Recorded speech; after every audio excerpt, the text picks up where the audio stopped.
Bonsoir mes chers amis. Voilà, on se retrouve pour une paracha particulière, pas simplement parce que c'est la cinquième d'ailleurs du livre de Shemot, mais ça a son importance, la cinquième paracha bien entendu, en sachant que le cinquième jour de la semaine également, c'est-à-dire le jeudi, Yom Hamishi, donc jeudi soir pour nos amis les Tunisiens, donc on a une pensée pour la Seudat Yitro, qui trouve son origine, certains dans la Ceuda que Yitro avait fait, et d'autres par rapport à une épidémie qui avait sévi donc en Tunisie. En tout cas, on leur souhaite une bonne Ceuda de Yitro, Be'ezrat Hashem, et que de la même façon qu'on a pu se retrouver tous au Sinaï ensemble pour recevoir la Torah, qu'on puisse se retrouver très très vite tous ensemble ici à Yerushalayim pour accueillir le Mashiach. Voilà, je sais que normalement c'est une formule qu'on prononce à la fin, mais je voulais vraiment commencer par cela parce que c'est un souhait du fond du cœur et que tous les événements que nous traversons, et ici surtout en Israël et en dehors d'Israël, que tous ces événements concourent vers vraiment la Géoula finale, qu'on n'ait plus à déplorer ni de perte de nos soldats, ni de nos otages qui nous reviennent sains et saufs, Be'ezrat Hashem, et que comme Hachem a fait des miracles quand on est sorti d'Égypte, eh ben qu'il opère également des miracles encore plus merveilleux, comme c'est marqué dans le texte, Har Enu Niflaot, montre-nous toutes tes merveilles pour éblouir toute l'humanité, d'abord pour leur montrer que ce que un seul homme a été capable de faire, l'humanité peut aussi le faire. Je parle bien évidemment de cette impressionnante sortie d'Égypte avec la traversée de la mer Rouge. Et Vaishma Yitro, voilà un homme qui a entendu ce qui s'était passé. On va essayer d'expliquer qu'est-ce qu'il a entendu exactement. Et c'est ce qui l'a amené à tout abandonner. Donc, selon les différentes expressions du début de la paracha, qu'est-ce que le terme Kohen Midian désigne? Est-ce que c'est un prêtre ou un gouvernant? Et on trouve un gouverneur, donc on trouve les deux explications, les deux traductions. Soit c'est Kohen, un terme qui désigne le prêtre, ou alors un sar. Un sar, c'est un gouverneur. Donc, et il a laissé tomber vraiment toutes ses croyances alors qu'on considère qu'il a été peut-être avec ou même plus que Abraham Avinu, le plus grand idolâtre de tous les temps de l'histoire de l'humanité. Il connaissait toutes les avodas zarah qui existaient, toutes les formes d'idolâtrie qui existaient dans le monde et elle les avait toutes servies. Et c'est pour ça que c'était un grand, grand spécialiste. On va essayer évidemment de voir les origines, d'où la première fois, même si le texte n'en parle pas clairement, mais le Midrash va nous aider à compléter donc qui est ce personnage qui n'est autre que le beau-père, ni plus ni moins que de Moshe Rabbeinu. Qu'est-ce qui lui a valu ce mérite extraordinaire? Est-ce la simple démarche de venir adhérer au peuple juif, puisque on parlera de Yitro comme un converti, et on verra également qu'il y a dans la Torah d'autres convertis, et c'est très intéressant de faire un lien avec justement la fête du don de la Torah, la fête de Shavuot, où je vais essayer de montrer qu'il y a un lien entre le don de la Torah, la fête de Shavuot, et par rapport à toutes les lectures que nous y faisons, que ce soit la Paracha, que ce soit la Haftarah ou la Megillat Ruth, il y a toujours un lien avec la Géroute, avec les Guérim, avec les convertis. Donc, pourquoi est-ce ainsi? Qu'est-ce que cela vient nous enseigner? Mais encore une fois, avant toute chose, pour commencer par le début, c'est la paracha du don de la Torah. Et si ça vient en cinquième position, donc on sait que cinq livres de la Torah, et que c'est grâce à cet événement exceptionnel que nous sommes aujourd'hui ce que nous pouvons être fiers d'être, c'est-à-dire les dépositaires de la parole divine. Nous avons tous été présents, comme le Zohar indiquera, même les âmes qui étaient censées venir plus tard, elles étaient toutes présentes pour assister à cette théophanie, donc cette déclaration, cette révélation de la divinité au Sinaï, où on va entendre de la bouche de Moshe les huit dernières paroles et les deux premières prononcées par Hachem lui-même. Les années précédentes, on avait insisté, surtout autour de la fête de Shavuot, sur cet événement qu'on appelle Matan Torah, Mahamad Har Sinai, donc cet événement qui a eu lieu au Sinaï. Donc aujourd'hui, on va plus se focaliser sur le personnage de Yitro et sur ce qu'il a apporté, comme nous le voyons au début de la paracha. Et d'ailleurs, c'est assez étonnant. Il est venu nous donner des enseignements, comment gérer, comment faire la gestion. Très, très étonnant. Comment personne n'y avait pensé. Et est-ce à dire que si il n'avait pas eu cette initiative, eh ben, on n'aurait pas eu les chefs de 100, chefs de 50, chefs de 10, comme il va le suggérer. C'est trop pour toi, Moshe, tu ne peux pas continuer à gérer tout seul ce peuple. Il faut déléguer. Et comment on va écouter Yitro, comment imaginer que cette façon de faire a dû attendre en quelque sorte que quelqu'un de l'extérieur vienne. Alors les réponses évidemment qu'on a données les années précédentes, c'est parce que personne n'osait dire à Moshe c'est trop pour toi. Moshe, il ne voulait pas évidemment faire preuve de faiblesse pour reconnaître que c'était une charge trop lourde pour lui. Et donc, peut-être le fait que ce soit quelqu'un de l'extérieur qui puisse, et le beau-père, on dit que lorsque le beau-père est arrivé, ils sont sortis avec le Aaron de la Torah pour l'accueillir. Il n'y a pas que Moshe qui s'est levé, évidemment, à l'encontre de son beau-père, de Yitro, mais ils sont sortis avec les tables de la loi. Alors ça, c'est évidemment, puisqu'il faut rappeler qu'il y a deux thèses. La première, c'est que Yitro est venu avant le don de la Torah, et c'est pour ça que on suit l'ordre tel que c'est écrit dans la paracha, et c'est pour ça qu'on ne parle pas qu'il aurait entendu le don de la Torah. Il a entendu juste ce qu'il y avait avant. Et ce qu'il y a eu avant, juste avant, c'était la guerre contre Amalek. Et juste avant, comme le dira Rashi, c'était la traversée de la mer Rouge. Et donc, Vaishma, Mashemua, qu'est-ce qu'il a entendu, rapporté dans la Gemara, Keriat Yamsouf ou Milchemet Amalek. Donc, ces deux événements. Alors, on s'y est attardé les années précédentes, puisque quand on parle de la Kriyat Yamsouf, l'ouverture de la mer Rouge, c'est quelque chose de miraculeux, c'est quelque chose d'extraordinaire. Mais ce qui est moins compréhensible, c'est pourquoi, lorsque il a compris que c'est un peuple qui allait être continuellement être persécuté, en quoi c'est quelque chose qui l'a attiré.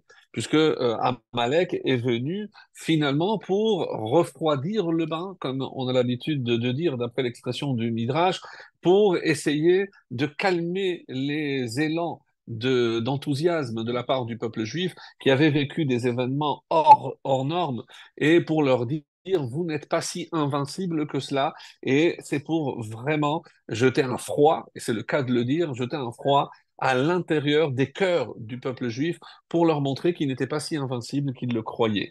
Et sur ce, c'est Yitro qui arrive. Donc, d'après ceux qui disent que c'est avant Matan Torah, donc la Torah suit ici l'ordre chronologique des événements.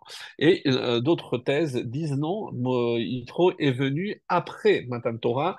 C'est pour ça que à la fin de ce passage, il part pour transmettre la Torah autour de lui et il ne serait pas parti alors qu'il s'attendait d'un moment à l'autre à recevoir la Torah. Comment imaginer qu'il puisse partir alors que la Torah va être donnée?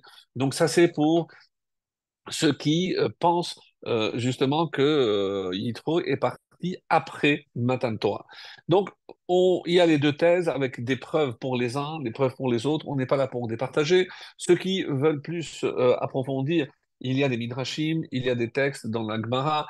Donc, nous, on va essayer de poursuivre notre objectif, qui est de comprendre d'abord le personnage et avoir une lecture très différente du sens simple de ce qui est en jeu ici.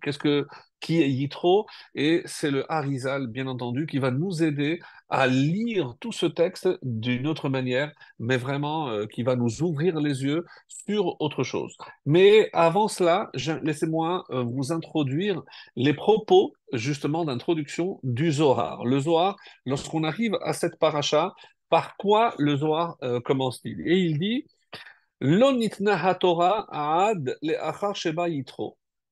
La Torah n'a pas été donnée que lorsque Yitro est venu, Vehoda ve'amar. Il a remercié en disant, Ata yadarti ki gadol Hashem mikol Elohim. Et maintenant, je sais, comme ça il dit, que Gadol et Hachem, que Hachem est plus grand, Mikol Elohim, que toute autre divinité. Donc une reconnaissance de sa part, continue le Zohar, et il rajoute, Baruch Hachem, Hachem itil etrem yan Mitzrayim, béni soit Hachem, qui a sauvé, il vous a sauvé de la main des Égyptiens, Az hitpashet kevodo shel Akadosh Baruch Hu. Continue le Zohar en disant, ça c'est une lecture en hébreu, le Zohar, comme vous le savez, est écrit en araméen. Donc après, la gloire d'Hachem s'est étendue, les marla ulmata, dans les mondes supérieurs et les mondes inférieurs, ve'acharkar Nathan Hachem et Torah bishlemuta. Et seulement après, la Torah a pu être donnée dans son intégralité. C'est-à-dire que sans l'intervention de Yitro, c'est ce qui retenait en quelque sorte la Torah. Donc, d'après cela, vous comprenez que le Zohar se positionne comme le sens, comme l'ordre chronologique de la Torah.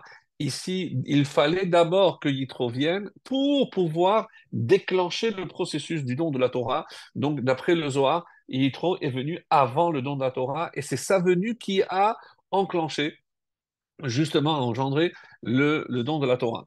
Le rabbi reprend cette notion-là dans l'écouté Sichot, pardon, et il rajoute Av shachibur de Elyon vetarton bekeliat yamsuf haya bechol haolamot.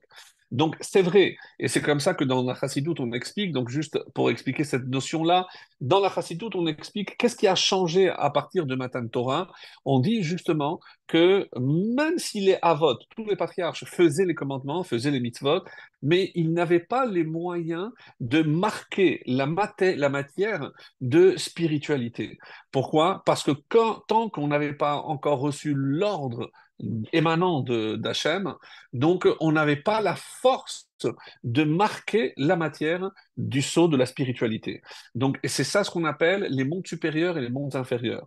Mais comme rajoute ici le rabbi, mais il est vrai cependant qu'au moment où on a traversé la mer Rouge, on a vu justement cette union des mondes supérieurs et des mondes inférieurs, comme il dit, Haya bechol haolamot, donc à Chibour, donc la juxtaposition de Elion et Tarton s'est opérée au moment de la Kriyat Yamsouf. Aval lo higia ha-birur veha-aliyah beha-tarton deleumadze. Mais il n'y avait pas encore de la part des mondes inférieurs, on va dire, assez de ha-aliyah, assez de force pour s'élever vers les mondes supérieurs. Dema chez Hamitrin Tuv'u Beyamsouf, du fait que les Égyptiens avaient été noyés dans la mer, il y en a qui disent la mer des joncs, la mer de la faim, sauf aussi. En ze shehem nitbareru venizdakehu, ela shemetziutam ne'evda venitbatela. Donc, on n'a pas récupéré ces neshamot-là, mais ils ont disparu. Ne'evda venitbatela. Ve'al pi anal, yuvan sheba le'achar kriyat yamsuf ou milchemet amalek. Et c'est pour ça maintenant qu'on comprend qu'il soit venu après l'ouverture de la mer Rouge et la guerre de Amalek, parce que Kibekeliat Yamsouf, Hitri la Chibour d'Elion Vatarton. Le processus de rapprochement entre les mondes supérieurs et inférieurs démarre avec l'ouverture de la mer Rouge, et c'est pour ça que c'était un moment vraiment extrêmement, extrêmement important, mais il n'aboutira qu'au don de la Torah. On va dire que Kriyat Yamsouf est le moment où on enclenche le processus du don de la Torah. Ava Benichemet Amalek, Uchar Sheachibur Eno Bishlemuto. Et justement, comment expliquer que après avoir atteint ce niveau de Kriyat Yamsuf, comment expliquer qu'il y a encore la guerre de Amalek pour nous montrer qu'ici-bas encore, il y a ce qu'on appelle des clipotes, il y a encore des écorces, il y a encore des empêchements, des impuretés qui empêchent justement la matière de s'élever comme elle le devrait vers les mondes supérieurs. Vehakelipa mitnagedet, comme ça qu'on utilise cette terminologie dans la Chassidoute et dans la Kabbalah, que la klipa, c'est-à-dire l'écorce, ce qui empêche le dévoilement de la lumière divine, cette écorce s'oppose justement à ce dévoilement. La Yitro, Et par le fait que Yitro soit arrivé à ce moment-là, Vehoda la Kadosh Baruch Hu, il a remercié à Kadosh Baruch Hu, qu'Edel etaken ul hashlim achibur al yede berur vezikur aleumadze. Et c'est Yitro, justement, qui va opérer cette finalité ou finalisation de zikour, de purification de clipotes, des impuretés, par le fait que ce soit quelqu'un qui vient de l'extérieur et qui est rejeté tout ce qui pouvait entraver dans ce monde, autrement dit, toute la Avodah Zarah, le fait qu'il soit venu remercier, reconnaître Hachem, puisqu'on a dit qu'en hébreu c'est la même chose, reconnaître et remercier. Donc le fait qu'il ait reconnu Hachem, donc il a effacé toute idolâtrie, toute forme d'idolâtrie, alors que lui c'était les Havdil, comme on avait expliqué, comme si le pape, dans son Urbi, quand il sort faire le discours, qu'il fait devant toute la population chrétienne présente et dans le monde, ben, il déclarait, je viens de me rendre compte que tout ce qu'on faisait, ben, c'était une illusion, tout est une erreur. La seule vérité, c'est la religion juive, et je laisse ma soutane ici, et je vais intégrer le peuple juif de ce pas. Alors vous imaginez cet impact, ce que ça pourrait faire, ben, Ezrat Hashem, on ne perd pas l'espoir. Mais c'est exactement comme ça qu'il faut envisager la démarche de Yitro. Reconnaître Hachem, c'est définitivement nettoyer le monde d'en bas de toutes ces clipotes, de tous ces écorces qui empêchent, encore une fois, la révélation de la lumière divine. Et c'est pour ça que le Zohar insiste tellement qu'il fallait ce processus. Ce n'est pas pour rien qu'on a donné la paracha, le nom de la paracha du don de la Torah, à celui qui a permis finalement ce ribourg, cette union extraordinaire entre les mondes d'en haut et les mondes d'en bas, en nettoyant toutes les saletés et les impuretés qui restaient dans ce monde. Ça, c'était le travail colossal opéré par Yitro, ni plus ni moins. Donc, et en parlant du nom de la paracha, hein, vous savez que si on compte combien de parachiotes il y a avec des noms de personnages, donc il y a au total 6. Noach, évidemment, Chai et Sarah. Ensuite, Yitro, c'est la troisième. Ensuite, nous avons Korach, on a Balak, et la sixième, c'est Pinchas. Donc, chacun, évidemment, a une raison, et c'est extrêmement important. Et c'est pour ça que je ne suis pas, j'ai pas tout lu dans le Zohar, mais le Zohar pose une question, évidemment, en disant, mais quel est le mérite extraordinaire de Yitro? Alors, ce qu'on vient d'expliquer, Ma Zacha Yitro. Pourquoi cette paracha, qui est celle du don de la Torah, a eu le mérite de porter son nom? Alors c'est vrai que Vaishma, il a écouté. On dit, mais quoi, il a été le seul à écouter. Sachez que quand ça, c'est déjà à l'ouverture de la mer Rouge. Tout le monde a posé la question et tout le monde savait qu'il y avait un miracle exceptionnel qui avait lieu en ce moment même où Hachem avait ouvert un passage pour les enfants d'Israël. Par ailleurs, lorsqu'il y aura aussi des tonnerres et des éclairs, tout le monde a paniqué, mais est-ce que ce serait encore un déluge? Et c'est Bilham, ni plus ni moins, qui va les rassurer. Non, c'est ce moment-là où Hachem va se révéler et donner la Torah au peuple juif. Donc, mais pourquoi il a été le seul à avoir entendu l'ouverture de la mer Rouge, et alors que c'est un miracle exceptionnel, et où sont les autres? Pourquoi personne d'autre est venu? On dit d'ailleurs dans le texte que les seules personnes qui aient été sensibles à cette ouverture de la mer Rouge, la première, ben, le texte nous le dit ici clairement, c'est Yitro, et la deuxième, il faudra attendre dans le livre de Yehoshua, lorsque les deux explorateurs envoyés par Yoshua, Caleb et Pinchas, vont arriver chez cet aubergiste, selon une première traduction, Rachav, Rachav Azona, et elle va dire, je sais, parce qu'on a entendu ce que Hachem a fait lorsque vous avez traversé la mer Rouge. Donc, je sais que vous allez conquérir cette terre. Donc, Rachav a été sensible à ce qu'elle a entendu, comme Yitro. Est-ce qu'il y aurait un lien entre Rachav et Yitro? On va le voir d'ailleurs par la suite. Mais Rachav, d'après nos sources, s'est convertie au judaïsme et elle finira par épouser ni plus ni moins que Yoshua. Donc, qui va sortir de cette union? On va le voir un peu plus tard, si vous me permettez. Mais c'est simplement pour dire que les deux qui ont été sensibles à ce miracle, les deux ont adhéré au judaïsme. Et qu'en est-il des autres? Mais quand on voit des choses, des merveilles, c'est vrai que on ne peut pas baser toute une croyance sur des miracles. Un sobrim à la messe, on ne peut pas compter sur des miracles. Mais il est vrai que si je me laisse impressionner par un tel ou tel événement, ça n'est pas, encore une fois, ça ne va pas être assez ancré en moi parce que c'est vrai que c'est impressionnant. Mais tant que je n'ai pas, moi, déduit avec mon sechel, ma réflexion profonde, un tel processus, donc ça ne sera pas assez intégré et il ne va pas marquer suffisamment on va dire, ma conscience pour que je puisse adhérer à telle idéologie. Alors, comme ça, c'est rapporté donc, d'après le Rashi, c'est ce qu'il a entendu, que ce que je viens de vous dire. Pour le Midrash, comme le Midrash, il y a des Midrash qui suivent l'opinion qu'il est venu après, il aurait aussi entendu Matan Torah, c'est-à-dire le Mahamad Sinai.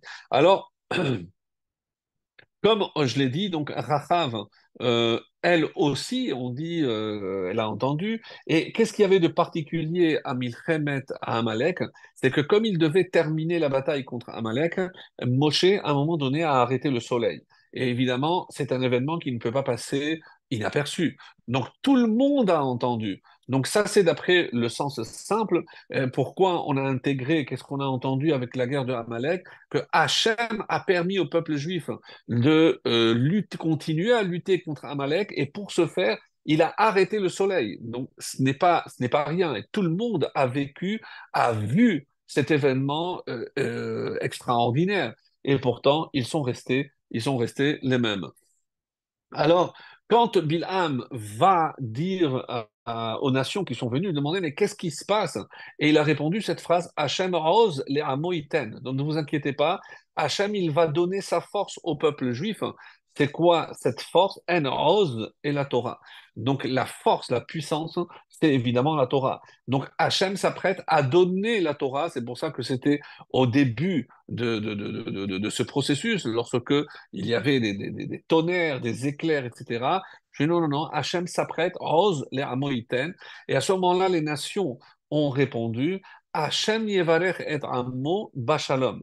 Oui, c'est très choquant, mais c'est comme ça que ça a rapporté dans la Gemara. Cette phrase, la première partie a été prononcée par Bilham, et la deuxième, qu'Hachem bénisse son peuple avec la paix. C'est les nations qui ont formulé cette bénédiction pour une manière de dire, et de là, comme le Rambam va le faire, la Torah n'a été donnée que pour apporter la paix dans le monde. Donc, c'est vrai que lorsque on sait que ça a engendré, comme la Gemara dit, pourquoi le mont s'appelle Sinaï, de Sina, de haine, évidemment de jalousie, et c'est ce qui a généré l'antisémitisme, le vrai germe de l'antisémitisme, c'est par jalousie, parce que nous détenons ce que eux sont conscients être la seule et unique vérité dans le monde, c'est-à-dire la Torah, la parole de Dieu, la connaissance de Dieu et les vraies valeurs qui sont celles que Hachem a voulu transmettre à l'humanité tout entière, mais que seuls nous, le peuple juif, en sommes aujourd'hui les dépositaires. Alors, comme on l'a dit, donc Yitro et Rachav ont été les seuls à être sensibles à cela, et qui étaient aussi au courant. Pourquoi Amalek est venu justement à ce moment-là? Rappelez-vous, on l'avait longuement parlé, puisque ça faisait partie, on va dire, du testament de Timna. Timna, cette femme qui a voulu se convertir à l'époque d'Abraham, de Yitzhak, elle a été rejetée, et elle se retrouve après avec Esav. Et c'est elle qui va laisser donc ce testament d'empêcher Israël de recevoir la Torah et de rentrer en Israël. Et c'est la raison pour laquelle les descendants, donc Amalek, attendaient patiemment qu'ils sortent d'Égypte pour leur tomber dessus et pour les empêcher justement de se rendre sur la terre d'Israël et de ne pas pouvoir recevoir la Torah. Alors, donc, lorsque on dit que il a entraîné avec lui au moment où il a tout abandonné, je parle de Yitro, lorsqu'il a tout abandonné, le Midrash nous dit qu'il y a énormément de gens qui l'ont suivi. C'est-à-dire, puisque vous imaginez qu'il représentait une religion à l'époque, on va dire majoritaire, et le fait qu'il ait tout abandonné, eh ben, a été un exemple suivi par de très, très nombreux, on va dire, élèves, de nombreux élèves à, à Yitro, qui d'ailleurs a tout rejeté.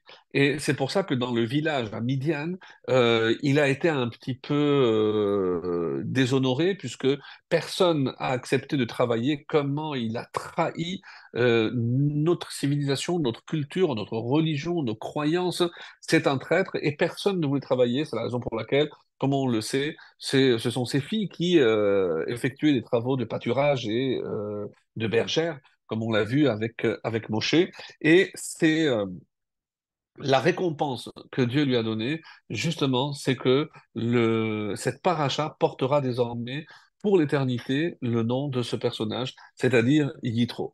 Alors, lorsque dans le livre de Bamidbar, on dit Vayar et Amalek, donc au chapitre 20, verset 21, Vayar et Hakeni, il a vu le Kénin, Vaïsam Meshalo Vayomar, Etan Moshavecha Vesam Besela Kinecha. Alors, je l'avais préparé, je ne sais pas si je l'ai rangé, oui, 2 petites minutes. Alors, pardon. Alors, je vous rappelle, donc c'est dans la paracha de Bilham, donc Bamidbar Kaf Dalet, je l'ai rangé entre-temps, c'est chapitre 24, voilà, et c'est le verset 20 et 21. Alors, 20 et 21,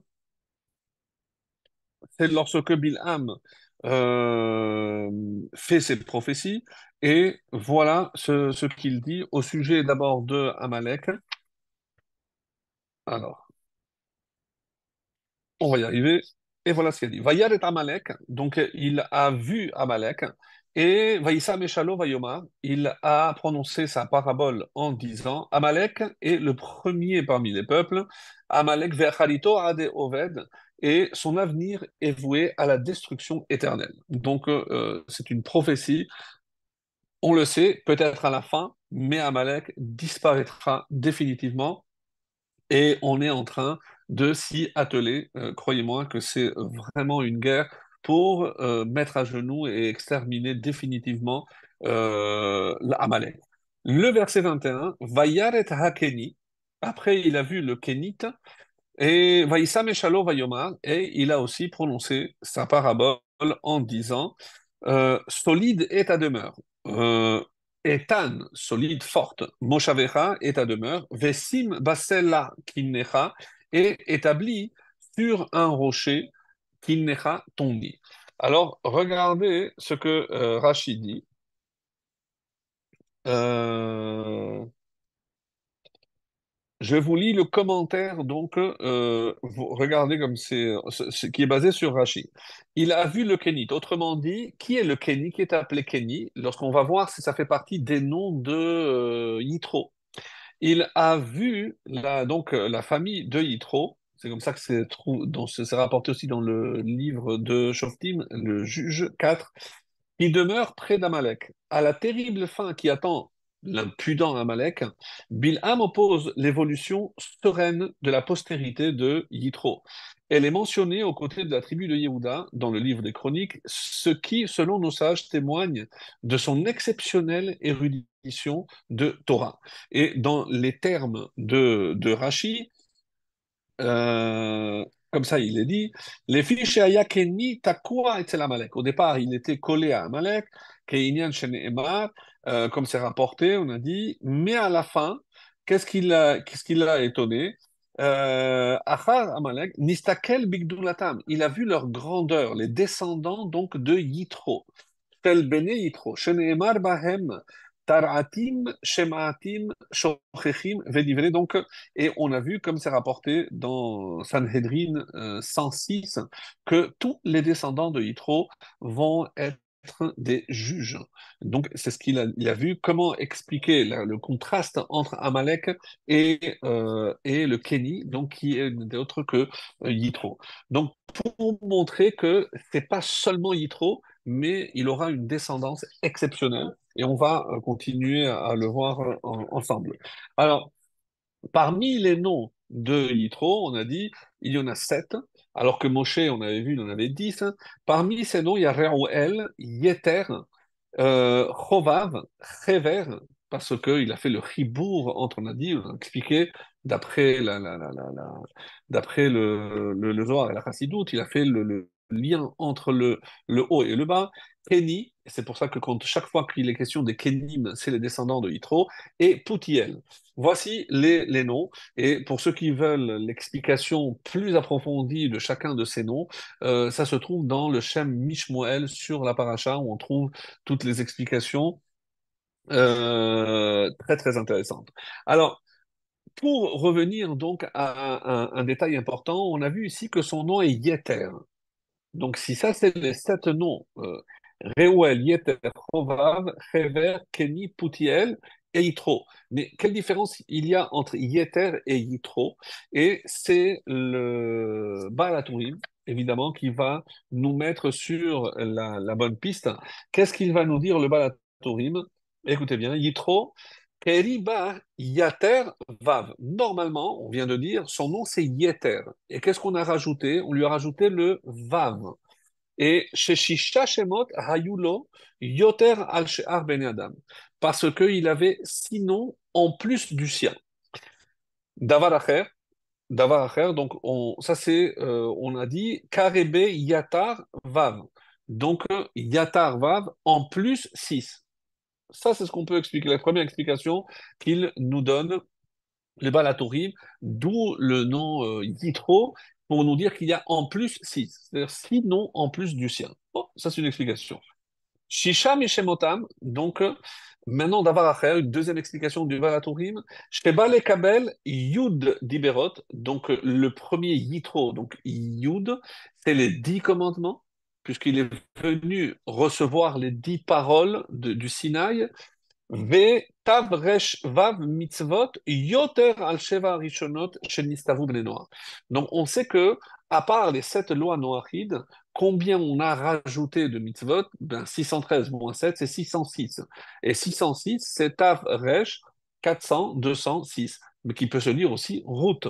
Comme les Chachamim l'expliquent, pourquoi Ruth s'appelle Ruth? Quel était son vrai nom au départ? Gilit. Donc comme ça, c'est rapporté que son vrai nom d'origine à Ruth, c'était Gilit. Et quand elle s'est convertie, on lui a dit, maintenant que tu as accepté 606 en plus, on l'a appelée Ruth. Donc Ruth, c'est les 606 qu'on a rajouté. Donc, pour revenir, donc ça c'est l'explication du Baal HaTurim. Mais lorsqu'on va voir un peu plus près les explications que nous donnent nos Chachamim, il y a des choses très très intéressantes, puisque généralement, lorsque quelqu'un se convertit, on lui rajoute la lettre He. On a les premiers exemples, c'est Abraham et Sarah. Donc Avram n'aura pas d'enfants, Abraham aura des enfants, et c'est le cas. Donc Hachem a donné un He à Abraham, un He à Sarah, qui s'appelait au départ Sarai. Donc le He, qui est la lettre de la fertilité, certes, mais c'est aussi la conversion. D'ailleurs, on le voit, donc Ben He He dans les Pirkei Avot, fils de He He, c'est-à-dire fils de converti et de convertieux. Donc son père et sa mère, les deux étaient des convertis.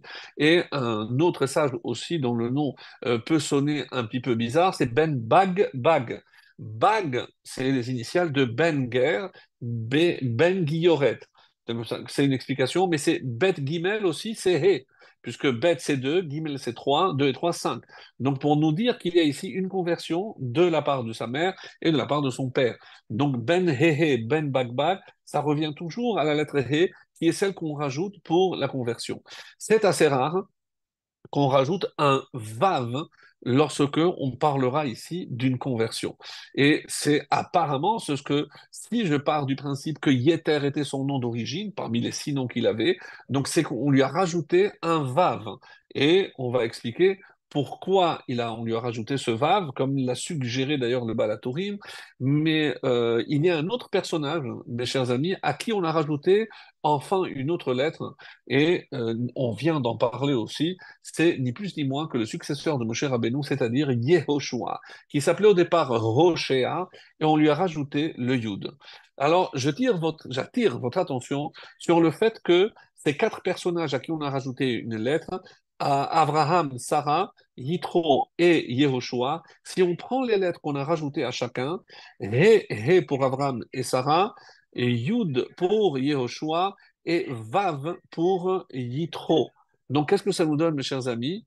Yud, un premier He, un Vav et un He. Vous l'avez trouvé. C'est les quatre lettres du tétragramme. Comme si ces quatre personnages, en recevant cette lettre, ben, finalement, vont jouer un rôle dans le dévoilement de Yud Kevavke, donc de la transcendance, puisqu'on a expliqué que Elohim, c'est l'immanence, c'est la présence de Dieu ici-bas dans ce monde, et que ce sont eux qui vont attirer la présence divine d'en haut vers le bas. C'est quelque chose d'incroyable de voir que ces quatre personnages, à eux, forment, avec les lettres rajoutées, les quatre lettres du nom divin. Alors, pour la petite histoire aussi, on verra, comme on vient de le montrer, que tous se sont occupés de convertis. Alors, Abraham et Sarah, on le savait. Yitro, je viens de vous montrer que lorsqu'il a adhéré, il a tiré avec lui, il a drainé un grand nombre d'adhérents. Et enfin, Yehoshua, lorsque on lit attentivement son histoire dans le livre de Josué, nous verrons aussi qu'il a converti les Giv'onim. Donc, je vous laisse aller voir pour plus de détails, mais il s'est aussi occupé de convertir. Alors, lorsque on va voir un détail qui est rapporté par un ouvrage qui s'appelle Rokéar. Et mes amis, pour nous dire encore une fois, s'il était besoin d'insister, et même si je m'évertue à chaque fois de vous apporter évidemment des éléments nouveaux, mais surtout, et c'est vraiment mon souci, de vous montrer la beauté éblouissante de la Torah et surtout la chance d'avoir des maîtres d'exception qui nous ouvrent les yeux sur des choses vraiment fabuleuses. Alors, ne croyez surtout pas que moi, je ne suis qu'un simple intermédiaire.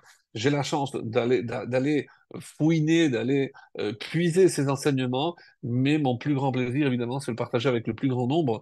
Et c'est ce que j'essaye vraiment humblement de faire. Et à ce propos, Be'ezrat Hashem, donc je sais que vous l'avez attendu, le tome de Bamidbar est déjà sous presse, Be'ezrat Hashem, et donc on aura la chance de le recevoir pour à l'arrivée du livre de Bamidbar, et on s'est déjà attelé à Shemot. Donc on a commencé déjà la première paracha, et on va progresser pour que d'ici moins d'un an maintenant, eh ben, on puisse déjà avoir le livre de Shemot. Alors, quand on regarde cet enseignement, et évidemment, ça va nous laisser un petit peu surpris. Et qu'est-ce qu'il nous révèle? Il y a deux endroits dans toute la Torah, dans tout le Tanakh, où tous les versets commencent par Vav. Et pour ceux qui s'en souviennent, on avait dit que c'était la paracha de Vayeshev. Dans la paracha de Vayeshev, vous ferez attention, tous les versets commencent par la lettre Vav, à l'exception de 8. Il y a 8 versets qui ne commencent pas par Vav. Alors pourquoi le 8, etc. Donc c'est une autre question. Mais ce qui m'intéresse maintenant de savoir, c'est quoi le deuxième ouvrage où tous les versets commencent par Vav, là aussi à part 8. Et le rocker dit parce que c'est la Mila. Donc qu'est-ce qui se cache là-dedans? Bon, ça c'est une autre histoire, mais quel est ce deuxième ouvrage? Comme ce n'est pas une devinette et que je ne vais pas vous laisser le suspense, donc c'est Megillat Ruth. Vaïhi bimei Achashverosh, donc le premier Vav, et vous verrez qu'il y a tous les versets, à part 8, qui commencent par la lettre Vav, comme la paracha de Vaïeshev. Alors, on se pose la question, si ce sont les deux seuls textes qui correspondent à ces critères-là, c'est que forcément, il y a un lien entre les deux, et ben, il suffirait de réfléchir quelques instants et d'aboutir à la conclusion qui s'impose d'elle-même. Dans Vaïeshev, à quoi on assiste? Vayered Yehuda, c'est lorsque Yehuda va connaître Tamar, va laisser enceinte Tamar, Tamar qui aura donc les deux enfants, Peretz et Zerah. De Peretz va sortir Chetron, Chetron jusqu'à Boaz et Boaz David. Donc, à quoi on assiste dans la paracha de Vayeshev? Eh bien oui, les amis, à la dynastie du Mashiach. Et évident, maintenant, ça saute aux yeux. Et Megillat Ruth, par quoi s'achève la Megillat Ruth? Par toute la descendance de Ruth, évidemment, qui aboutit à Yishai, le père de David, et qui sera l'ancêtre de Mashiach. Donc ces deux textes parlent de ce projet messianique. Est-ce le chiffre 8 qui est caché par rapport à la Mila? Certainement. En tout cas, une chose est certaine. Pourquoi c'est tellement important et pourquoi cette lettre Vav? On avait souvent insisté sur le fait que Vav, la première occurrence, la première apparition de cette lettre, c'est Elle Bereshit bara Elokim et Hashamaim ve et haaretz. C'est lorsqu'on va faire la jonction entre le ciel et la terre. Vav hachibur. Donc c'est l'union des cieux et de la terre. Et comme je viens de démontrer dans mon exposé, au début de mon exposé, donc comment s'appelle, qu'est-ce qui permet l'union du haut et du bas? Évidemment, c'est la Torah. Et c'est pour ça que tout ce qui touche la Torah, mes chers amis, est symbolisé par le Vav. Combien mesurer les pierres? 6 tfachim, 6 donc palmes. Quel jour a été dans la Torah? Le Vav, le Sivan. Donc, et il y a comme ça, bon, je ne vais pas le faire, dans la Torah orale, Shisha Sidre Mishnah, donc il y a les 6 ordres de la Mishnah. Donc tout est lié au Vav, parce que le Vav est justement ce qui unit, pardon, le ciel et la terre. Alors, pour revenir maintenant à la fête de Shavuot dont j'ai parlé dans mon introduction, et qu'est-ce que on lit à la fête de Shavuot? Comme paracha, Bachod Shachelishi, c'est-à-dire la paracha de Yitro, cela va de soi. Dans la Megillat Ruth, tout le monde a l'habitude de lire la Megillat Ruth, ici en Israël en une fois, en dehors d'Israël en 2 jours. Et dans la Haftara, on lit un texte tiré du prophète Yecheskel. Alors, Yecheskel ben Bouzi. Yecheskel ben Bouzi, qu'est-ce que c'est Bouzi? Bouzi, celui qui m'a méprisé. Et les Chachamim disent, qui est Bouzi et qui est Yecheskel? D'où il descend Yecheskel? Alors, on nous dit que Yecheskel n'est autre que le descendant de Rachav. Vous vous rappelez que Rachav a épousé Yehoshua, et bien Yecheskel serait un descendant de Rachav. Et Rachav, qui avait peut-être un métier méprisable, puisque Zona peut être aussi lue non seulement comme aubergiste, mais prostituée, donc elle a fait Teshuvah, elle s'est convertie, et elle a donné naissance à Yecheskel. Donc rappelez-vous que Rachav, à l'instar de Yitro, a entendu, mais n'a pas fait que entendre. Donc ça l'a pénétré et ça l'a métamorphosé, puisqu'elle va se convertir comme Yitro qui a entendu et s'est aussi converti. Alors, comme Rachav a dit, qui Hashem Elokechem, Hu Elokim Mima'al vers Hashamayim Mitachat. Parce que je sais que l'Éternel, votre Dieu, est un Dieu en haut et est aussi un Dieu en bas sur la terre. Alors, le Midrash nous dit, mais comment Rachav pouvait savoir ce qui se passe en haut? Puisque elle n'a pas été à traverser de la mer Rouge. Ceux qui étaient à traverser de la mer Rouge ont vu les phénomènes dans les mondes célestes exceptionnels, je veux bien.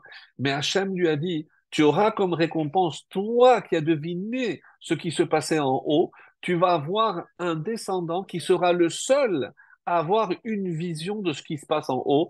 Et en effet, nous savons que Yecheskel est le seul qui a eu la vision du char céleste, de cette fameuse vision qu'il a été le seul à avoir. Et c'est une récompense pour son ancêtre qui n'est autre que Rachav, l'épouse de Yehoshua. Alors, Et ça, c'est le Sachar, ça, c'est la récompense. Tu auras un fils qui verra ce que aucun autre homme peut voir dans le ciel, et c'est cette vision-là. Donc, on a ici Yitro, qui est un converti, et Ruth, qui est aussi une convertie, et Yechezkel, qui descend aussi d'une convertie de Rachav. Donc, toutes les lectures de Shavuot, mes amis, tournent autour de convertis, et c'est incroyable, encore une fois.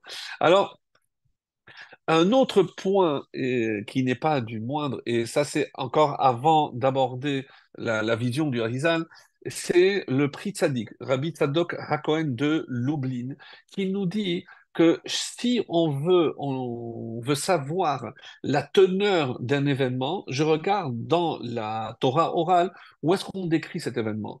Et on le sait, où est-ce qu'on trouve le don de la Torah? Eh ben, c'est dans le traité de Shabbat, notamment à partir de la page 87, 88, 89. Donc là-bas où on parle de tous les événements qui sont liés au don de la Torah. Et il dit, mais pourquoi on a choisi le Masechet Shabbat? Pourquoi c'est pas Psachim? Puisque c'est en sortant de l'Égypte, alors avec à Pessah. Donc j'aurais pu imaginer que c'était un peu plus convenable de parler du don de la Torah dans un texte qui parle de la sortie d'Égypte, puisque c'est deux événements qui étaient reliés, ou Shavuot, ou peu importe, mais non, on a choisi Shabbat. Alors, première réponse, parce que de tous les avis, la Torah a été donnée Shabbat. Donc, ça correspondait bien que ce soit à Shabbat, dans Masechet Shabbat, qu'on vienne parler du don de la Torah.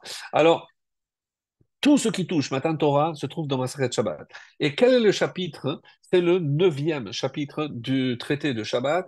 Et vous savez que chaque chapitre, en dehors de la numérotation qu'on lui a donnée, premier, deuxième, troisième chapitre, a aussi un nom qui est le début de la Mishnah par laquelle commence ce chapitre. Et Amar Rabbi Akiva. Mes amis, et Rabbi Akiva, qui était-il? Eh bien, encore un autre converti. Donc, c'est incroyable que même dans la Torah orale, où je vais parler du don de la Torah, eh ben, on s'est arrangé pour que ce soit dans un chapitre qui démarre par Rabbi Akiva et qui était Rabbi Akiva. Et ça, pour moi, ça a été aussi une grande surprise parce que, et c'est rapporté dans le Zohar et ailleurs, qu'on a parlé justement la semaine dernière de Sisera, puisque Vatashar Déborah, la Haftara, qui parlait du cantique de Déborah lors de la bataille et la guerre contre Sisera, qu'on a gagné avec Barak, le général des armées. Et quand Sisera s'est sauvé, il est rentré dans la tente de Yaël, celle qui va le tuer, en plantant un pieu sur sa tempe. Mais d'après ces sources-là, Sisera a laissé enceinte Yaël et ils se seraient unis. Et Yaël aurait eu un enfant. Et d'où descend Rabbi Akiva? Il descend de Sisera. Hallucinant. C'est-à-dire que quelque part, regardez donc d'un goy, et si on considère que Yosef par rapport à Yosef, donc ça c'est la part de sa mère, et on dit aussi de la part de son père, c'était donc fils d'un converti et d'une convertie. Rabbi Akiva serait le descendant, ni plus ni moins que de Sisera. Alors, on continue, et puisqu'on a dit qu'il y avait une autre paracha qui s'appelait Balak. Mais Balak, pourquoi on a donné le nom de cette paracha à un personnage comme Balak? Et on avait donné, pour ceux qui se souviennent de ces études, que vous retrouverez d'ailleurs, j'espère avec beaucoup d'envie, dans le tome de Bamidbar, eh ben, Balak, il s'appelle Ben Tzipor. Et qui est Tzipor? On dit que Tzipor, c'est un descendant de Yitro. Oui, mes amis. Donc, Balak est un descendant de Yitro. Mais qui est le fils de Balak? Balak va avoir Aiglon. Aiglon, le roi donc de Édom. Et qui descendra de Moab, le roi de Moab. Et qui descend, qui est la fille de Aiglon, le roi de Moab? Ruth. Donc, si on remonte, même à partir de Ruth, à qui on va terminer, jusqu'où on va remonter? À Yitro. regardez le mérite de Yitro, mes amis, c'est aussi l'ancêtre de Ruth, à travers Tzipor, à travers Balak, à travers Eglon, et donc jusqu'à Ruth. Donc, Yitro a eu le mérite d'être l'ancêtre de Ruth et donc aussi du Mashiach, puisque si Ruth est l'ancêtre de David et du Mashiach, c'est exceptionnel. Et maintenant, je comprends qu'on lui a rajouté cette lettre Vav qui est liée à la Torah parce que grâce à son ouvrage, et d'après l'explication on vient de donner du Zohar, et c'est son apport à la Torah, puisque c'est lui qui a fait que cette paracha existe finalement. Il est venu enseigner quelque chose. Et comme on dit, il a fallu que ce soit un goy qui vienne de l'extérieur pour qu'il donne des conseils pour comment à Moshe Rabbeinu pour gérer. Alors, d'où vient justement, d'après la première explication, comment il a eu un tel mérite? Alors, on sait que comme c'est rapporté dans les Midrashim, c'est que Paro avait, je gagne du temps, sinon je vois que le temps passe vite, et je voudrais arriver évidemment à l'explication du Harizal merveilleuse. Et donc, je rappelle que Pharaon avait trois conseillers en la personne de Yitro, de Bilham et de Iyov. Donc, Bilham a dit oui, il faut les jeter dans le Nil, il faut les tuer. Donc, lui, il va mourir la guerre de Midian, on va lui couper la tête.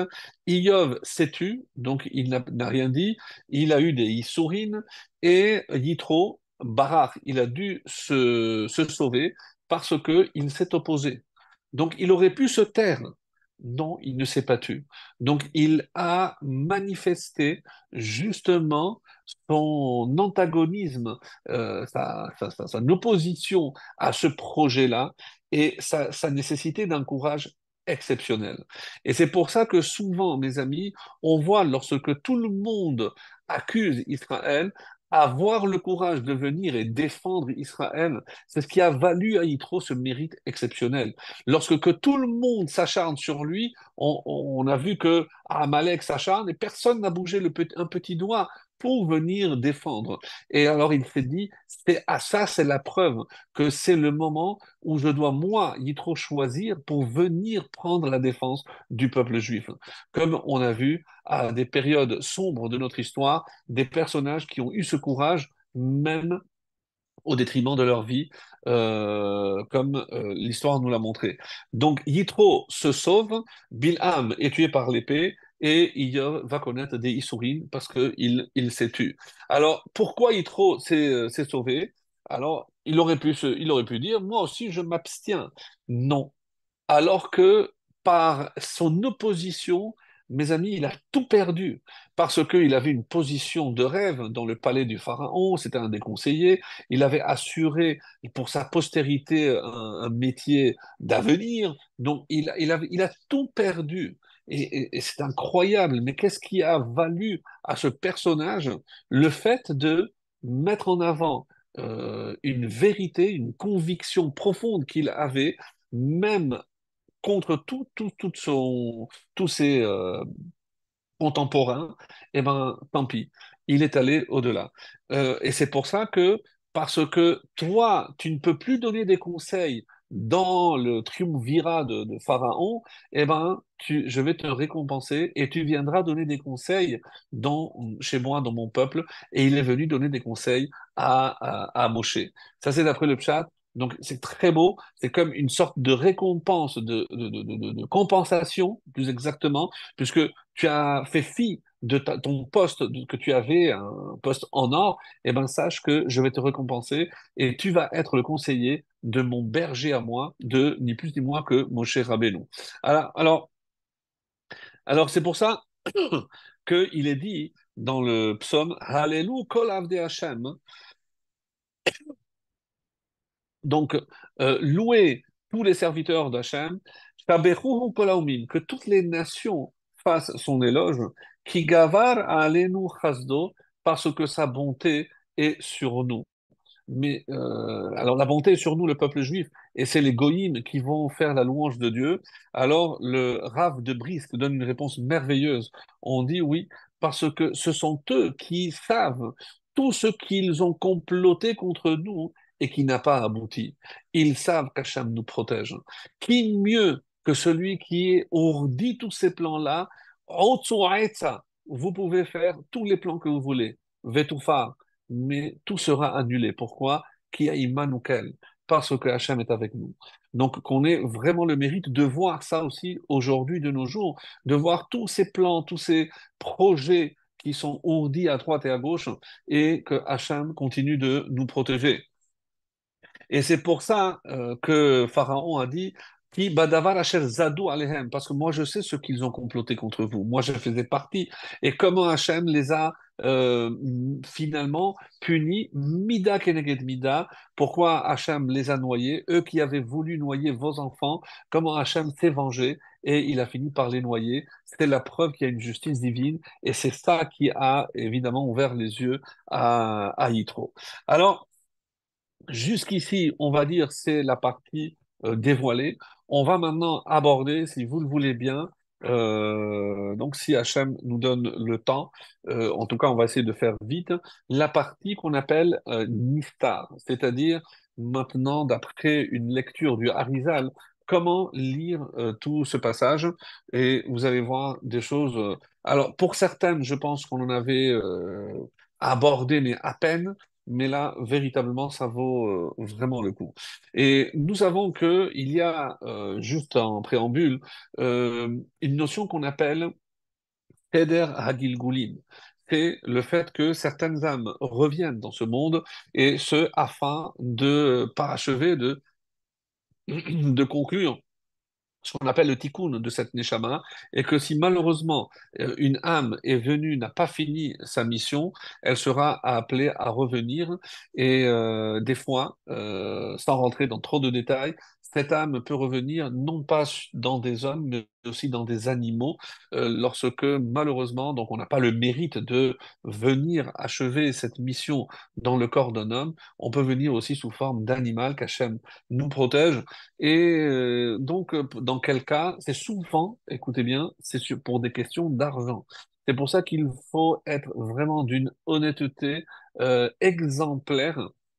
La première question qu'on nous pose lorsqu'on arrive là-haut, Nasata venatata be'emuna. Est-ce que tu as été honnête dans tes échanges commerciaux? Donc, quoi, avant de fixer un temps de la Torah, avant tout le reste, hein. Parce que si on a des dettes qu'on n'a pas réglées ou on a usé ou usurpé de l'argent qui ne nous revenait pas, sachez que tôt ou tard, on reviendra pour réparer tous les torts qu'on a fait. L'histoire la plus connue, je l'avais déjà racontée, mais on va le faire rapidement, sur le Baal Shem Tov, qui avait un élève qui disait, mais comment Hachem, si tu veux savoir, écoute, je vais t'envoyer dans un endroit, tu vas rester à côté ou sur un arbre, tu vas voir ce qui se passe, tu poses pas de questions. Et là, arrive un monsieur très bien habillé, il se penche pour boire, son porte-monnaie tombe et il le perd. Après, il s'en va, et sur ce, il y a un pauvre qui arrive, il se penche, il voit ce porte-monnaie, et il le garde, et il le prend, et il s'en va tout content. Troisième personnage qui arrive, quelqu'un de bien habillé, et qui a mangé, il se repose sous cet arbre. Arrive le premier, celui qui a perdu son porte-monnaie. Il a dit, rends-moi mon porte-monnaie, je l'ai perdu ici. Moi, qu'est-ce que tu me racontes? Oui, tu es un menteur. Et il commence à le tabasser. Ah, il comprend rien. Il retourne chez le Baal Shem Tov et il lui dit, alors qu'est-ce que tu as vu? Il lui raconte. Je lui dis, maintenant, je vais t'expliquer. Et ces trois personnages sont trois qui ont vécu ensemble. Le troisième que tu as vu, c'était un juge. Et le premier, c'était un riche, et le deuxième, c'était un pauvre. Qu'est-ce qu'il a fait, ce juge? Il a mal jugé et il a obligé le pauvre à donner de l'argent au riche. Qu'est-ce qui s'est passé maintenant? Donc, ce riche est revenu pour rembourser ce qu'il avait pris d'une manière malhonnête au pauvre. Donc, le pauvre récupère. Et quelle est la punition? Maintenant, c'est à cause de toi qu'on a dû revenir. Le premier, donc, vient et il frappe celui qui était le juge parce qu'il a mal rendu ce jugement. Donc, il y a une justice et il y a un retour jusqu'à la réparation totale des erreurs. Alors, pour ce qui est de cette paracha, et c'est surtout de toutes les sources, ce sont du Harizal et également de son élève, Rabbi Chaim Vital, qui parle énormément de Gilgulim. Et on trouve aussi certaines notions dans le Midrash, donc Pirkei de Rabbi Eliezer, notamment au chapitre 21, qui parle de la faute de Caïn.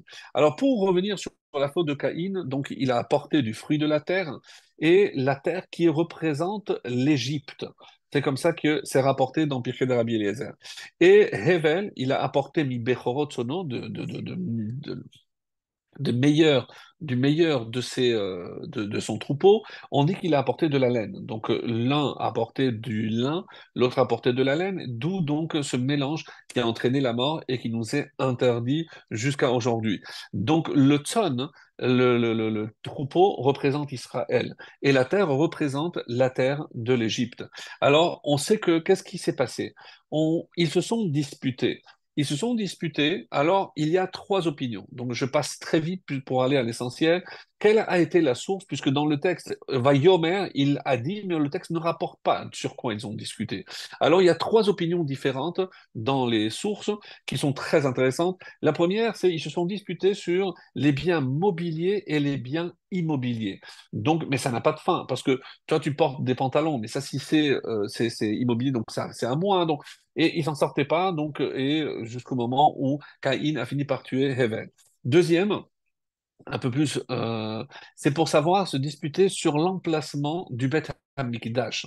Donc, est-ce que c'est parce que si c'est quelque chose de spirituel, donc ça doit être dans ma partie à moi, mais si c'est sur la terre, donc c'est Caïn qui dit non, c'est sur la terre, c'est moi. Donc, ils sont disputés sur l'emplacement du Beth Amikdash. Et troisième explication, c'est celle que moi j'avais déjà donnée, c'est parce que Hevel est né avec deux jumelles. Caïn, qui était l'aîné, il a dit non, je m'excuse, mais cette femme ne te revient pas, moi je suis l'aîné, donc c'est moi qui ai droit à une double part, donc cette deuxième jumelle me revient à moi. Et sur ça, ils se sont disputés et il a fini par le tuer. Donc, ils vont revenir sous la forme de deux personnages.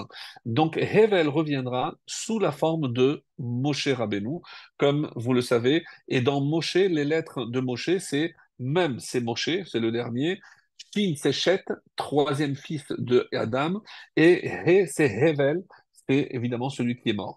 Donc Moshe est revenu pour réparer cette faute. Et comment? Il faut maintenant que lui tue Caïn. Et Caïn est revenu sous ces trois personnages qu'on appelle Korach. Korach est le premier, donc l'Égyptien, pardon, est le premier, Yitro, comme vous le savez, et Korach. Et pourquoi ces trois? Alors, il y a une explication, parce que c'est trois niveaux de l'âme, en quelque sorte, etc. C'est l'explication qui est donnée par le Shlach HaKadosh. Et qu'est-ce qui s'est passé avec l'Égyptien? Il l'a tué. Korah, il a été avalé par la terre. Et on va voir donc avec Yitro, c'est la dernière phase, c'est celle à laquelle on assiste dans notre paracha. Vaikar Yitro. Donc maintenant, si je mets à la place de Yitro, je mets Caïn. Donc, qu'est-ce qu'il a pris? Et Tzipora. Mais dis-moi, il a pris sa fille. Non, il a pris Tzipora, Eshet Moshe, qui doit être la femme de Moshe. Pourquoi? Parce que qui est Tzipora? C'est l'âme de la deuxième sœur, de la deuxième femme de Hevel. Celle qui a été prise par Caïn, il faut maintenant que Caïn vienne sous la forme de Yitro et rende à Moshe Hevel la femme qu'il lui avait prise. Alors, quand on a dit d'aimer Achicha, donc les sangs de ton frère pleurent. Alors les Chachamim posent la question, mais qu'est-ce que d'aimer? Il a tué, il n'a pas tué, oui, mais tu as tué aussi ses descendants. Et c'est pour ça que quand il est écrit ici, avec Vaïkar, Kitalochoten, et Tzipora, Eshet Moshe, et la suite du verset, qu'est-ce qu'elle nous dit? Ve'et Shene Banav, et ses deux enfants, pour Shene Banav, Shechem Echad Gershom. Alors, et il est venu, il a dit, voilà, puisque il n'y a pas eu, Hevel n'a pas eu de descendants, je viens maintenant avec tes descendants, je te rends tes descendants. C'est comme ça que on lit ce texte-là. Et Yitro va faire une Séouda, un Korban, et c'est pour réparer justement Quand il a offert à Hachem, il a offert ce qu'il y avait de plus vil, le lin, et là il a voulu rendre à Hachem, et c'est sous forme de Séouda. Et quand il se présente devant Moshe, qu'est-ce qu'il dit? Et c'est Rab Chaim Vital qui nous donne cet enseignement. Ani chotencha yitro. Je suis ton beau-père Yitro. Alors, qu'est-ce que ça veut dire? Il ne savait pas.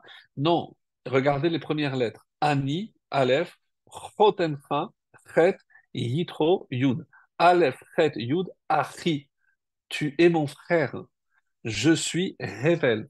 Et je suis Caïn. Et je suis venu réparer la faute du passé. C'est comme ça, donc, qu'il faut lire ce passage exceptionnel. Alors, qu'est-ce qu'il a réparé? Justement, quand ils étaient ensemble dans le champ, comme ça c'est rapporté dans la Torah, Vahi biotam basade, vayomer Caïn le Hevel. Et Caïn a dit à Hevel. Qu'est-ce qu'il lui a dit? Le texte ne nous le dit pas. Et c'est dans le Targum Yonatan, qui apporte un Targum du Yerushalmi, qui est exceptionnel, qui est en araméen, mais je vous le dis directement en français. Let din velet dayan. Il n'y a ni juge, ni jugement. Il n'y a pas de juge dans ce monde. Velet olam haba, il n'y a pas de olam haba, il n'y a pas de récompense pour les justes et il n'y a pas de sanction pour les mécréants. Alors, Hevel disait, mais tu te trompes, mon frère, bien sûr qu'il y a un juge, bien sûr qu'il y a une récompense, et c'est pour ça que Yitro, et qu'est-ce qu'il va, dans ce début de la paracha, qu'est-ce que Yitro va désigner? Justement des juges. Quand il a fait la réparation, parce qu'il a dit qu'il n'y avait pas de juge ni de jugement, eh ben, il va venir ici pour nommer des juges, aux côtés d'ailleurs de Moshe, et c'est comme ça qu'il va réparer ses propos tenus avec son frère lors de la création. Kedeletaken, donc d'après l'explication exceptionnelle de Rabbi Chaim Vital. Quand il dit Baruch Hashem, je bénis Hashem, c'est la preuve qu'il y a une récompense pour les justes, et c'est vous, les juifs, vous êtes ces justes, regardez les récompenses que Dieu vous a données. Asher Zadou, et parce que moi je sais ce que vos ennemis ont comploté contre vous, et regardez ce qui leur est arrivé, maintenant je reconnais qu'il y a aussi une punition pour les méchants. C'est-à-dire, dans tout le début de cette paracha, qu'est-ce que dans la bouche de Yitro on est en train de mettre? C'est tout ce qui vient réparer la faute initiale de Caïn envers son frère Hevel. Alors, par rapport aux fautes que Caïn a faites, malheureusement, on dit qu'il y a Gilouï Arayot. Pourquoi Gilouï Arayot? Les relations interdites. Parce qu'il a pris de manière illégale la sœur de son frère qui ne lui revenait pas. Avodazara, en disant qu'il n'y a pas de juge dans le monde, une référence à Hachem, donc il a nié l'essentiel. C'est évidemment assimilé à Avodazara. Et Shfichut Damim, il a tué évidemment son frère. Donc Yitro doit maintenant réparer ces trois notions-là. Et c'est pour ça que d'abord on a dit qu'il a nommé des juges. Et le fait qu'il y ait des juges, c'est pour empêcher justement qu'il y ait des meurtres. Donc les juges sont là pour imposer la loi. Et donc c'est pour ça que la matara du Beddin. On va voir également que il était Yitro qui s'est converti et il est appelé Rosh Hagerim, donc celui qui est à la tête de tous les convertis du peuple juif, c'est Yitro, et qui va donner sa fille Tsipora, qui est la sœur, on l'a dit, qui va la donner à Moshe. Et de Yitro, il a eu un fils aussi qui s'appelle Tzipor, Zippor, qui a eu Balak, qui est et dont Yitro qui est donc le petit-fils, donc Balak est le petit-fils de Yitro. Alors, pour revenir à Yecheskel, comme on l'a dit, c'est aussi le petit-fils de Rachav, et dans le texte, hein, on dit qu'elle, elle a cherché Hot Emet. Elle a cherché une lettre, un signe. Donc on peut lire Hot comme un signe, mais on peut lire aussi comme une lettre. Et donc, quelle lettre de la vérité le Zohar nous dit? C'est la lettre Vav. La lettre Vav est la lettre de la vérité. Alors, c'est vrai, on a expliqué que, au contraire, 9, c'est le mensonge, mais on ne parle pas du chiffre ici, on parle de la lettre Vav, qui fait le chibour. Et le Harizal nous dit que, dans le texte de Harizal, c'est comme ça que c'est marqué, Veine Rachav nimshecha misod Caïn. Donc, elle vient de la base de Caïn, Vechen Baala Chever Akeni, et aussi Chever Akeni, qui n'est autre que Yitro. Tout ceci pour nous dire que tous ces personnages sont venus, pardon, essentiellement pour faire la réparation de la faute de Caïn. Et quand, à la fin, Dieu doit exiler expulser Caïn de l'endroit, il a dit, mais comment le premier qui va venir va me reconnaître? On dit qu'il lui a mis une lettre. Je vous laisse deviner. Donc cette lettre, d'après nos Chachamim, c'est aussi la lettre Vav, hein, et c'est comme ça que c'est rapporté. Dans un ouvrage qui s'appelle Tiferet Yonatan, le Rav Yonatan et Peshutz aussi, qui parle de la Haftara de la paracha de Vayigash. Donc aucun lien avec ce qu'on a vu, mais il pose une question qui nous intéresse. Comment est appelé quasiment dans tout le livre de Yecheskel, comment Dieu s'adresse à lui et il lui dit Ben Adam, fils de Adam. Alors c'est curieux. Pourquoi fils de Adam? Parce que on nous dit que il est venu pour réparer la faute du fils de Adam, et qui est le fils de Adam, Caïn. Donc Yecheskel, qui, on a vu donc d'où il descend aussi par rapport à Acha, est venu aussi, lui aussi, réparer la faute de Caïn, la faute de Caïn. Et c'est pour ça que dans le texte de Yecheskel, que je vous ai préparé ici, donc on est au chapitre 24, le verset 15 et 16, et je vous lis un commentaire du Rida exceptionnel qui va dans le sens de ce que nous avons dit. Alors on a dit et Mahmat Enecha. Alors dans le verset 16 euh, hop, de Yecheskel, voici ce qui est dit. La parole de Dieu me fut adressée en ces termes, Fils d'homme, Ben Adam, voici que moi je vais t'enlever brutalement ce qui charme tes yeux. Mahmad Enecha. Mais tu ne te lamenteras pas, tu ne pleureras pas, et les larmes ne viendront pas à tes yeux. Qu'est-ce que c'est? Qu'est-ce que Dieu va lui prendre? Alors, lorsqu'on regarde, par exemple, l'explication de Rashi, Mahmad Enecha, qu'est-ce que c'est? Rashi, il nous dit ici, Ishtecha. Donc, je vais te prendre ta femme. Donc, on dit pourquoi Yecheskel doit perdre sa femme. Donc, comment on peut imaginer ça? Alors, l'explication en commentaire du Chida exceptionnel nous dit Mahmad Enecha, Siman Levet Hamikdash, Sheu Mahmad Kol Ayin. C'est un signe aussi. Qu'est-ce qui est charme, qui est précieux aux yeux d'Hachem, aux yeux de Yecheskel? C'est le temple. Donc, une allusion au temple qui allait être détruit. Ve'amar, Hineni Loker Mimecha, mais je vais te prendre de toi des en haisha meta el alebala. Parce que si je dis que c'est sa femme, on sait très bien que la femme, lorsqu'elle quitte ce monde, elle meurt que pour son mari, comme c'est rapporté dans Sanhedrin 22. Et vers Rabbeinu Arizal, écoutez bien, Rabbeinu Arizal, dans Shar Psukim, nous dit que Yecheskel aya mishoresh Caïn, que Yecheskel était de la source de Caïn, Sheharag le Hevel, qui avait tué Hevel, Velakarte Omato, et qui lui a pris sa deuxième jumelle, Ayetera. Okevar be'arnu, ki aya kurva gedola le Caïnim teoma, et c'est pour ça que malheureusement, Caïn s'est permis de s'approcher, donc de s'unir à cette deuxième jumelle, qui a été bechelko bimkomo, parce que lui il pensait que c'est à lui que ça lui revenait. La reine Yecheskel lekacha qui bechelko aita et la sheena ishto mamash. Mais c'est pour ça que ça ne lui correspond pas, parce que c'est pas sa vraie femme. Ve la reine meta, et c'est pour ça qu'elle est morte. Ishto sheaita besod teoma yetera, parce que ça correspondait justement à cette deuxième jumelle. Ve az nitkan meoto avon shearak lehevel, et c'est comme ça qu'on a réparé la faute de Hevel, al hateomahahi, ad kan divrei Rabbeinu Harizal. Voici ce que le Harizal nous a révélé sur Yecheskel. Pourquoi il devait perdre sa femme?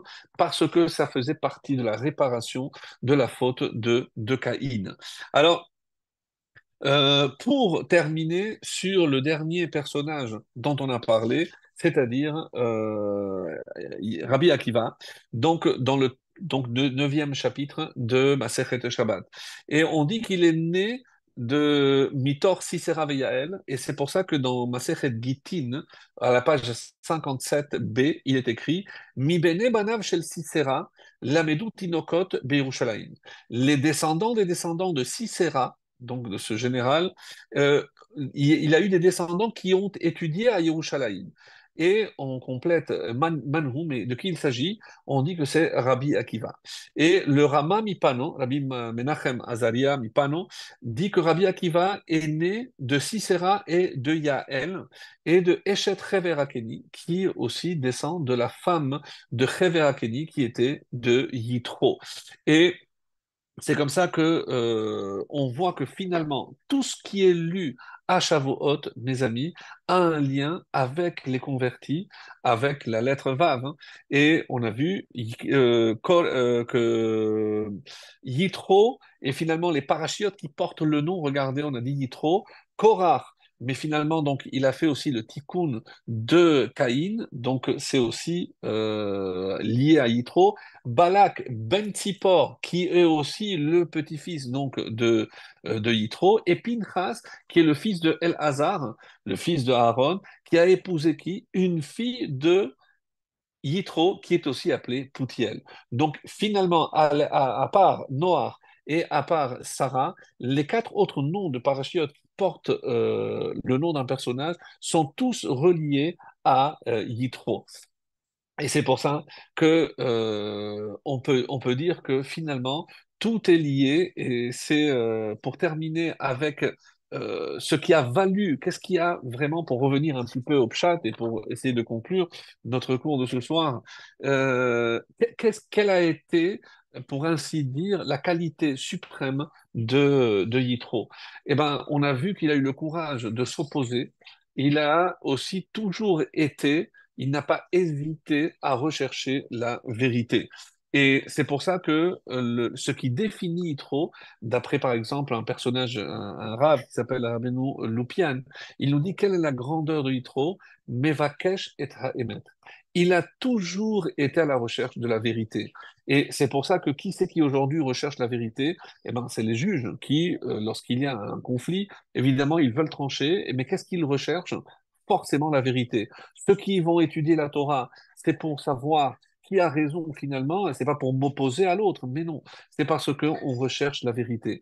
Et si on a donné ce nom à la paracha qui parle du don de la Torah, parce que finalement, qu'est-ce que c'est le don de la Torah?